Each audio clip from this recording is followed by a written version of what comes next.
여러분 안녕하십니까? 12월 2일 금요일 영상 새벽 기도회입니다. 전도서 말씀에 부딪히면서 여러 가지 철학적인 사고를 또 더 하게 되는데 생각보다도 우리 이제 큐티 책 앞에 해설에도 나와 있습니다만 더 어떤 그 철학적 깊이를 더 많이 구하게 되면서 어떤 신비주의 철학을 생각하게 되는 것이 아니라 칸트의 철학을 생각하게 됩니다.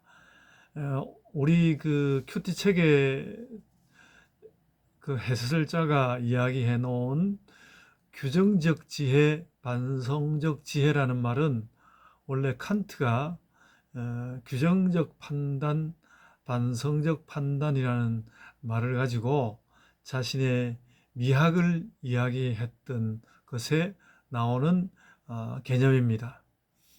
그래서 저도 이제 그런 것을 느끼면서 오늘 말씀을 여러분들에게 잘 해설을 해드리려고 생각을 했는데, 무척 그 어려운 개념들이 많아서 저도 이제 어, 컴퓨터에다가 내용을 다 이렇게 요약 정리를 해가지고 읽어 드려야 할 것 같습니다. 여러분들도 또 들으시고 무슨 말인지 어렵다고 느낄 수도 있으실 텐데 그래도 어, 정돈해서 말하는 것은 또 어렵다 할지라도 그것을 한번 이렇게 들어보는 것은 생각보다도 쉬울 수도 있습니다.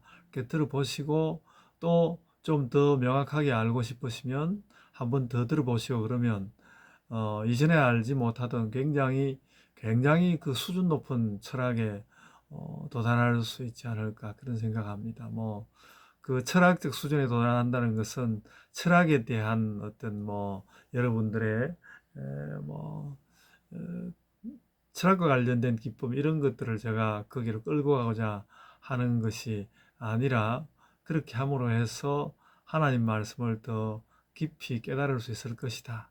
그 하나님 말씀을 더 깊이 깨닫는 한 방편으로서 이런 철학적 깊이를 추구할 수도 있구나. 그런 자리에 도달하지 않을까 이렇게 생각합니다.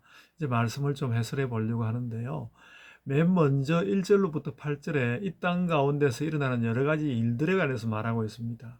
그래서 우리는 1절로 8절에 나온 많은 인간사를 겪으면서 수고를 하게 되는데 그 많은 부분은 우리가 가진 규정하는 판단으로 다 알 수 있습니다.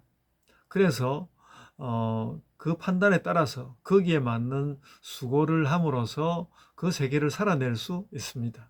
그런데 그런 규정하는 판단 너머의 자리들도 자주 있다는 것이죠. 그래서 이것을 이제 그 철학의 진술들을 따르자면 그것이 바로 11절에서 말하는 아름다움과 영혼의 세계입니다. 아름다움과 영혼의 세계는 그 규정하는 판단으로 말할 수 없다는 것이죠.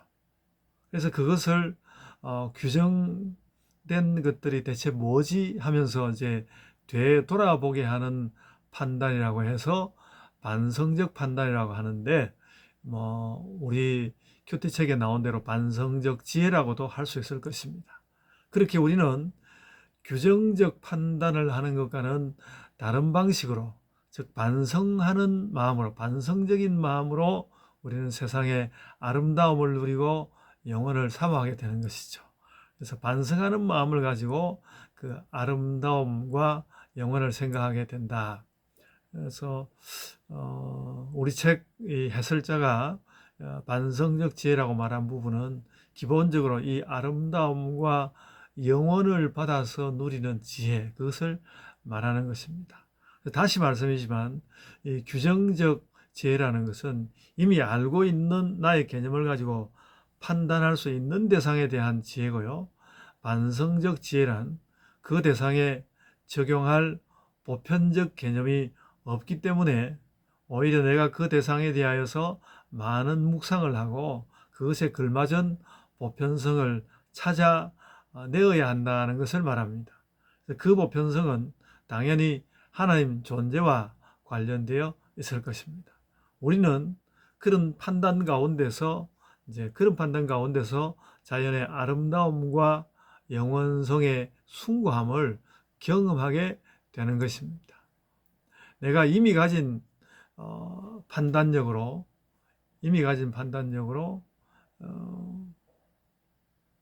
세계를 이해하고 또 도덕의 법칙을 지키고 그것에서 행복을 느끼는 것은 하나님께서 주신 복이고, 이것은 규정적 판단으로 누리는 행복입니다. 그런데 반성적 지혜는 아직까지는 일반적으로 주어져 있지 않은 세계의 아름다움과 영혼의 숭고성을 느끼게 되는 것을 말합니다. 이런 반성적 지혜에 들어서게 되면 그간의 행복이 되었던 많은 것에 대하여서 한계를 느끼게 되면서 그것은 헛되다, 꽤 행복했던 것 같지만 헛되다라는 생각을 할 수 있다는 것이죠. 전도서의 말씀은 전반적으로 그것에 관한 말씀입니다. 그렇지만 한편 하나님께서는 그렇게 일상의 일들, 규정할 수 있는 일들에서 내가 질서 있고 행복하다는 마음을 가질 수 있게 하셨고요. 그 우리에게 나누어진 분복입니다. 그게 12절과 13절의 이야기가 나와 있고요. 더 큰 세계, 더 깊은 의미에서 그런 행복을 넘어선 자리가 있다는 것도 알게 해주셨습니다. 그러니까 헛되다고 느끼면서도 행복을 느끼고, 또 헛되다고 느끼기 때문에 한 걸음 더 나갈 수 있는 자리도 알게 해 주셨다는 것입니다. 세상 사람들은 그렇게 이제 규정적 판단 너머의 일을 그냥 미학이라고 부르고 끝내기를 원하지만, 우리는 그 미학보다도, 그 미학이라는 것보다도 이제 우주보다 크고 신비보다 깊은 하나님께로 마음이 향하는 것이죠. 그게 신자의 마음입니다.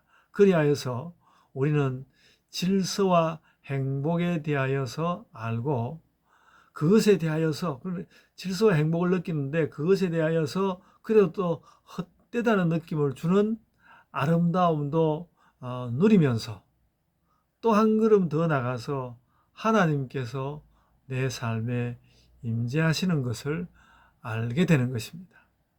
그러나 그것은 11절의 말씀대로 청량할 수 없는 것입니다. 청량할 수 없다. 11절에 청량할 수 없다고 말씀했죠. 그렇게 하나님은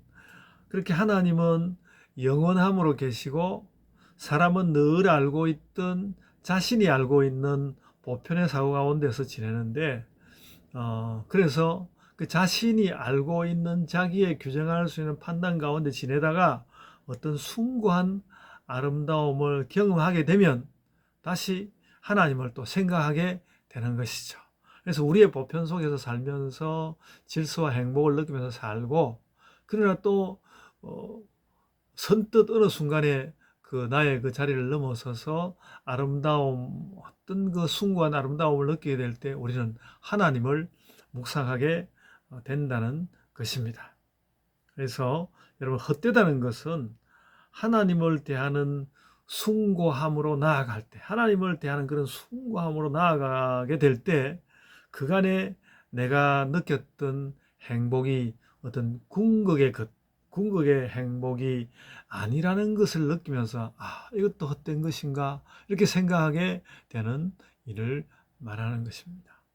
그러나 다시 한번 말씀이지만, 그렇게 규정적인 판단을 하면서 거기에서 질서를 느끼고 행복을 느끼게 하는 것, 그것도 하나님께서 주신 것이기 때문에 우리가 헛되다고 느끼는 것을 헛된 것이니까 던져버려, 그런 것이 아니라, 헛되다고 여겨지는 거기에 대해서도 질서와 행복을 부여하신 것을 알면서 거기에서 행복을 느끼고요, 그렇게 깨달으면서 그러나 그와 함께 보다 궁극적인 것은 하나님께 있다는 것을, 하나님께 속하여 있다는 것을, 더 큰 세계와 더 깊은 신비가 하나님께 속하여 있다는 것을 알면서, 그래서 이 일상의 질서와 행복, 그리고 또 하나님의 그 광대함과 깊이에 함께 나아가게 될 때에 우리의 삶은 의미 있고 그 복됨에도 나아가게 될 것입니다. 오늘 이 말씀을 통하여 여러분 행복을 누리시기를 바랍니다. 제가 기도하겠습니다. 아버지 하나님, 매우 판단하기 어려운 것이지만 우리에게 또 이런 것을 깨닫게 하심을 감사드립니다. 기뻐하면서 나아가서 우리가 이 땅 삶 가운데서 느끼는 질서와 행복도 넉넉히 누리고 또 그보다도 더 깊은 깊이로 또 더 넓은 광활함으로 끌고 나가시는 하나님을 만나서 그 일로 인하여서도 기뻐하는 자들이 되게 하여 주옵소서. 그 모든 일들로 우리가 행복하며 또한 영원한 존재로서 살게 하여 주옵소서. 주님 영광을 받아 주옵소서. 감사하옵고 예수님 이름으로 기도드리옵나이다. 아멘. 하늘에 계신 우리 아버지여, 이름이 거룩히 여김을 받으시오며 나라가 임하옵시며 뜻이 하늘에서 이룬 것 같이 땅에서도 이루어지이다. 오늘날 우리에게 일용할 양식을 주옵시고 우리가 우리에게 죄 지은 자를 사하여 준 것 같이 우리 죄를 사하여 주옵시고 우리를 시험에 들게 하지 마옵시고 다만 악에서 구하옵소서. 나라와 권세와 영광이 아버지 하나님께 영원히 있사옵나이다. 아멘. 여러분 오늘은 그 세계의 아름다움과 하나님의 영원함을 묵상하는 그런 하루가 되기를 소원합니다. 이제 각자의 기도로 기도하시겠습니다.